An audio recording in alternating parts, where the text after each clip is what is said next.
As officers arrived at a Fort Pierce Walmart last Wednesday night, customers were screaming and scrambling for safety as a man with a machete ran through the store.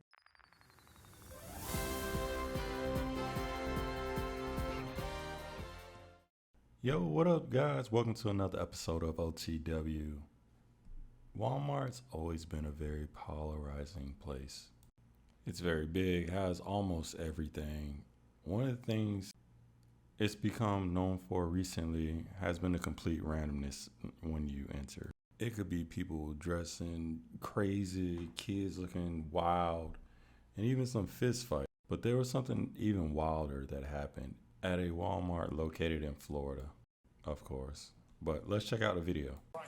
As officers arrived at a Fort Pierce Walmart last Wednesday night, customers were screaming and scrambling for safety as a man with a machete ran through the store. There were people running out, moving away. There were even some people that were in the store not understanding what was going on at the time, so it was somewhat chaotic. One customer points to the suspect and officers moved in. The first officer grabs the suspect's left arm. And as he does that, the individual swings around, grabs the machete, and starts swinging at the officer himself. Officers tackled the suspect, some pointing tasers, others pointing guns. In a matter of seconds, they have the man in custody. They've identified him as 33-year-old Lawrence Fountain of Vero Beach. One police officer was cut by the machete. He was treated at the hospital and is expected to be okay. As for the machete, police say Walmart sells them. They believe Fountain just picked it up off the shelf and went on the attack. This could have gone a number of different ways. It ended up where it was minor injuries and we took somebody off the streets that was potentially a threat to everybody else in that area. So a little bit more background from what I was reading online. Looks like this guy picked up the machete and was swinging it at customers. Of course, like they said, he got it from Walmart. Kudos to the officers. While they're walking up and everything's kind of hectic, one lady pointed at the guy. And although the guy was calm, he didn't make himself stand out really. At least according to the body cam video, they knew exactly who it was. So way to kind of stay calm and, make sure you got the right person. And not shoot the guy, honestly. Like, we don't have to dive into all the past officer-involved shootings, but these officers legit kind of held it together. Now, if this was back in the day, they would have gave him the business. And to be honest, I don't necessarily think that anyone would look at him as a victim in this situation. In fact, I think the issue with police brutality, a lot of times people feel like they target the innocent. But if it's this situation where there's a random guy swinging a machete at, kids, just any random person who just so happened to be shopping at Walmart, which, probably 80% of people, hell yeah,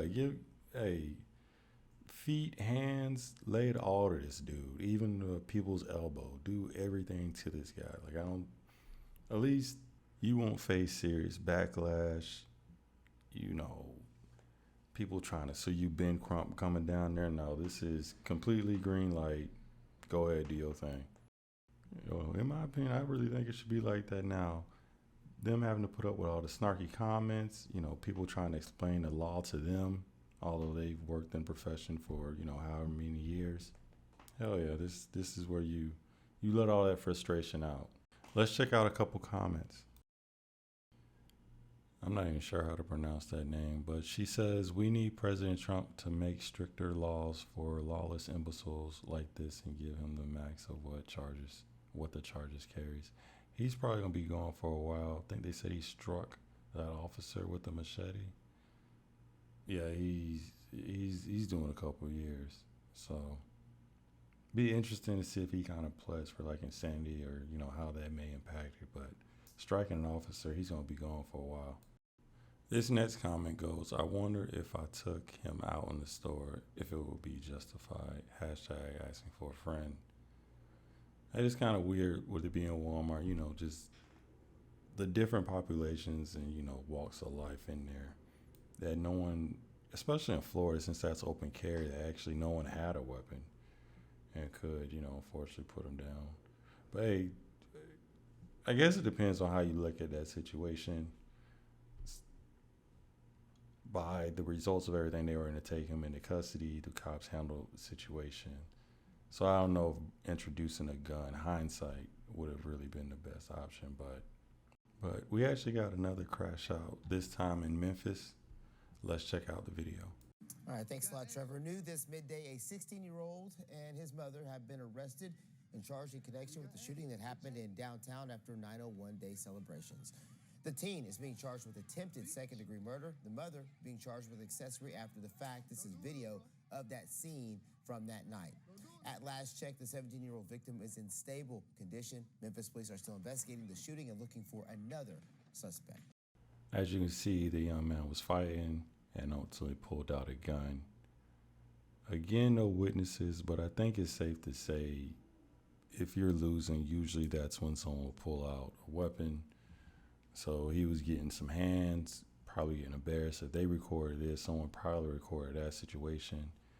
And he got into his feelings, and as you can kind of see, just kind of started to point the weapon at people.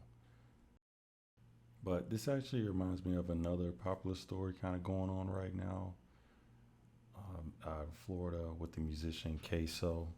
He was recently found guilty for murdering a rival rapper of his. They were exchanging beef songs, and I guess, one kind of hit too close to home. But one of the things that story is kind of well known for right now is that the dad actually testified against the son. Now, the dad in that situation was charged with accessory after the fact. So obviously it could have been part of his plea deal to reduce his sentence. But to me, these situations are kind of very similar. You got two parents kind of putting their lives at risk for a child, kind of making a horrible decision, for lack of a better phrase. Like, I get it, it's your kid, you gotta do whatever for your kid, but this affects so many other people. Like, what if he has a sister? What if he has a brother? What if there's another relative that's kind of dependent on her for something?